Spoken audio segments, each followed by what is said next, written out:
Okay, so that was really creepy. That was a really creepy episode, and I totally dug it. I thought it was pretty awesome. It reminded me of a lot of my favorite Russell T Davies stories. In fact, it reminded me a lot of Midnight, which is a series 4 episode. It is, in fact, my favorite of the modern Doctor Who episodes, number 1 on my list. So that's a very good connection to have, in my opinion. This definitely felt like another classic Russell T Davies era episode. Just the way it was structured, it was his signature style all over the place. The slow burn, and the very heartfelt and natural dialogue between Donna and the Doctor. It was good that it started slow because we literally just got full memory Donna back in the last 5 minutes of the last episode. So we need to see some of the Doctor and Donna, hanging out together, just being like chums again and getting to know each other. I thought their performances were incredible. Them playing the double act of being the real horrified versions of themselves and being the gleefully sadistic, mocking, evil alien entity versions. I thought they both did a great job. It's a very off-putting episode. It's like a nightmare. This episode totally felt like a nightmare. It reminded me of nightmares I've had before. The first few minutes of it, I wasn't quite on board. They were walking around in the very expensive looking, but also very clearly CGI environment, green screened in.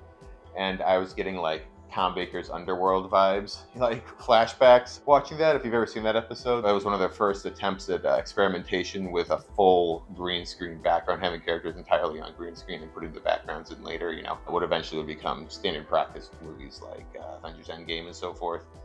But at the time, didn't look quite as good. This looked, at first I was taken out of it for a few minutes when I saw that, but then as the episode progressed and the visual style of it felt almost a little bit intentional, or at least it felt consistent. Everything, all the slightly too sharp outlines and some of the, morphing effects on the creatures, it all felt like it was around the same realm of style. So I forgave it's not entirely realistic looking effects. The hallway chase doesn't look real per se, but it still looks, it's so surreal and bizarre, and it comes out of nowhere.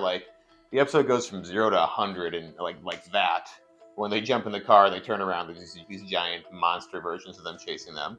That chase was awesome. It was creepy, it was disturbing, it was so shocking, and their mutated morphed faces just coming after them looking all animalistic was quite a sight. And I like the music a lot too. I thought Murray Gold did a great job in this episode. There's a lot of creeping dread and tension before the monsters are revealed, and it is a slow burn episode. They don't really show up until about the halfway mark. And then that hallway chase, the music just suddenly swells into this cacophony of blaring horns weaving amongst each other to embody the rug pull of insanity that we're suddenly watching. No, you don't! This scene also gave me strong Attack on Titan vibes, if you've ever seen that. I like this episode. It was disturbing. I love the Doctor Who horror stories. They're some of my favorite episodes. Horror Fang Rock and Midnight and Listen. I like the ones that are spooky and have an otherworldly, strange horror they can't comprehend. Even the Doctor's afraid of them. That's always a good one. This reminded me a lot of Midnight. They're both written by Russell T Davies, and it's almost like another version of the creature, something that's mimicking our heroes try to become them, a sort of invasion of the body snatchers type of deal. And then just the dialogue between them, between the real and the fake versions, which were taking their minds and feeding off of their memories and their thoughts to exist. It's a really creepy, weird concept. And actually, I feel like it low-key is Russell T Davies. I think he's at the very least inspired by a riffing off of the advent of AI art. They don't have form themselves. They only feed off of the ideas of other living things. That sound familiar?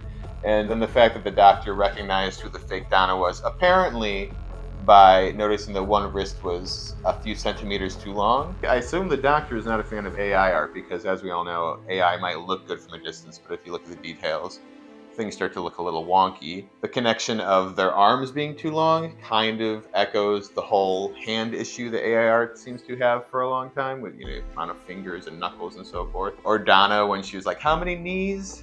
Things like that. And then when they needed the real people, the real creators, or the thinkers, Donna and the Doctor, they needed them to think for them. They were demanding they think, so that they could help replace them, speed up, do your creation, be as creative as fast as possible, so that we can eat up all of that data and then make a facsimile of you and replace you.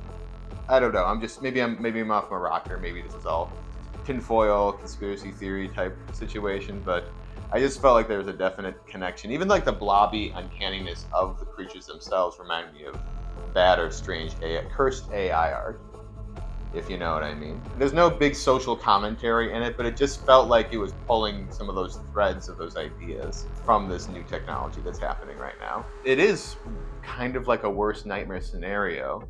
You're being tormented by monstrous, evil versions of yourself that still have your personality and your sense of humor and your memories, and they're chasing you because they want to kill you and become you.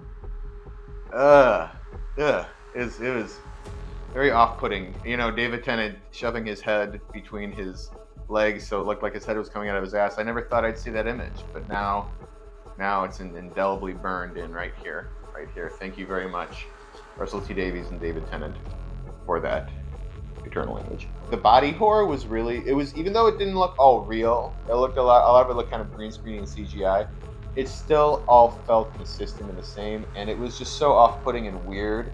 And these are alien creatures that are emulating them, so it was like, okay, that is maybe just what it looks like when they morph and distort. The giants in the hallway was terrifying. The big arms, they were hilarious and creepy at the same time. It was icky in a good way. Doctor and Donna, I said they were really amazing, the way they performed the evil and the good versions of themselves, but just in general, I thought that they both had such great chemistry together. I felt like they really cared for each other and were good old friends.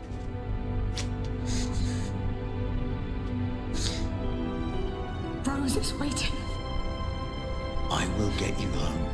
Donna, the last episode I said that I thought she was the exact same Donna, but I take that back now. I think that I'm seeing in this episode more that she is a wiser, more mature, more responsible Donna than we saw in the fourth series, where she was, gallivanting off and just leaving behind a nagging, mean mother and a grandfather who was encouraging to go out and explore the galaxy. This is a Donna that has a loving husband and a child that she adores and would give her life for. And it really gets to her, the thought that she could never escape again and that they'll never see her again. These are fears that I don't think she had in the past. So I'm seeing a more mature, wizened, responsible Donna in this new iteration of Doctor Who. And it feels like a very organic, believable, realistic evolution of the character. So that's nice. It's bringing a lot of continuity into the series. David Tennant has this amazing emotional moment where he breaks down and he thinks he's confiding in the real Donna, so he talks about the anguish he feels of all the people who died in the Flux situation and the confusion he's feeling,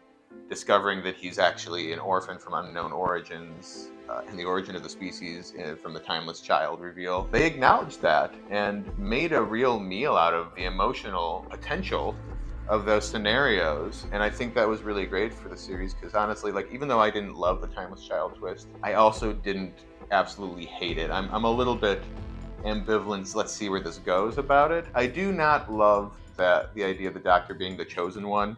I don't really love Chosen One stories. I mean, I love Star Wars, but there's a time and a place for it. I like that the Doctor was just a regular guy who, a very brilliant but very troubled kind of student who just got fed up with his society and flew off and stole a box and became this great adventurer and a hero. So I don't love the twist that he's actually this super duper important figure in Time Lord mythology and the origin of regeneration and all that. But I also kind of am intrigued by the idea that he's an orphan who doesn't know where he's from. I think that addition's interesting.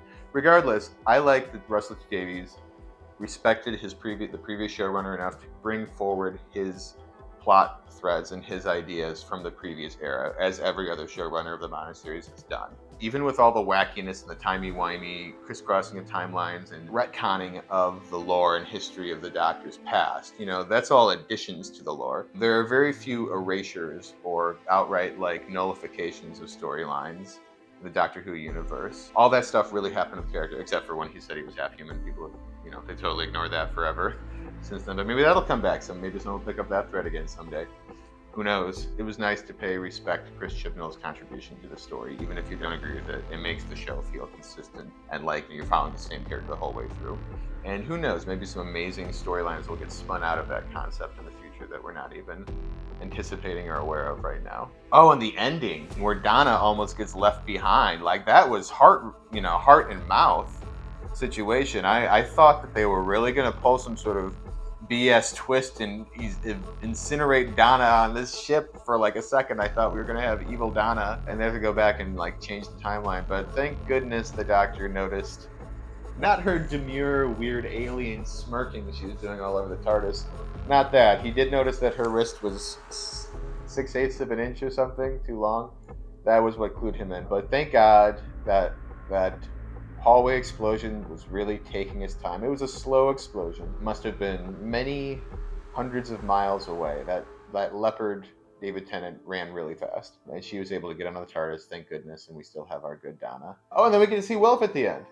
Yay, Wilf! My Christmas wishes came true, and Grandpa Wilf is here. It was really great to see him. It was great to see him excited and be able to have some closure there, seeing the Doctor and Donna back together again. And all hell broke loose, and it looks like the Toy Maker is in action immediately, jumping right into the 3rd episode next week. So it was a great episode. I thought it was creepy. It was a great addition to the horror side of the Doctor Who collection. Always good to have another horror classic in there. So, so far I feel like these specials are really knocking it out of the park for me. Like, I'm really enjoying them, and the performances are great, the acting, the set design, the special effects, the sci-fi concepts, they're all hitting for the realistic, good character development dialogue. It's all really hitting for me.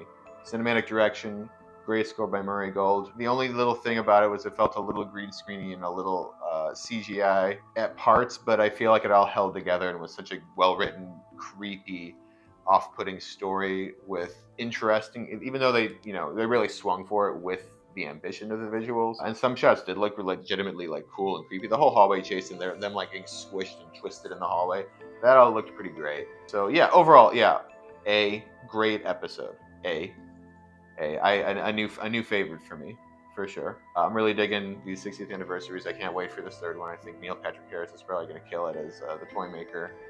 And it just feels like a really great kind of return to form for Doctor Who at the moment.